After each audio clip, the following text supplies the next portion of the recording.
আসসালামু আলাইকুম। আমি কদবেল এনেছি।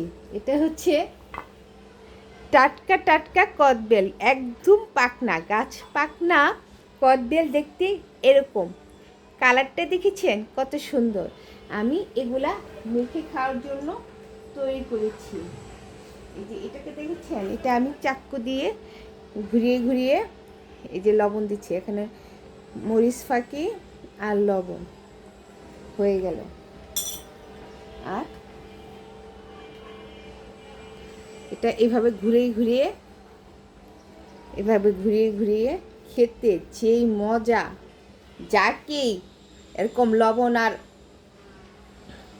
মরিচের গুঁড়া দিবেন সেই খুশি হয়ে যাবে, কারণ বের খুবই মজা।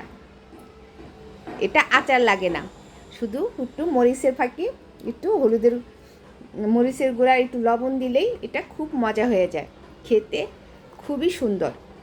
আপনারা এখন বাজারও বেল কিনতে পাওয়া যায়, ভালো দেখে বেল কিনে এভাবে পরিবারের সবাইকে নিয়ে খাবেন। তাই ভিডিওটা আমি শেয়ার করলাম আপনাদের সাথে। আল্লাহ হাফেজ।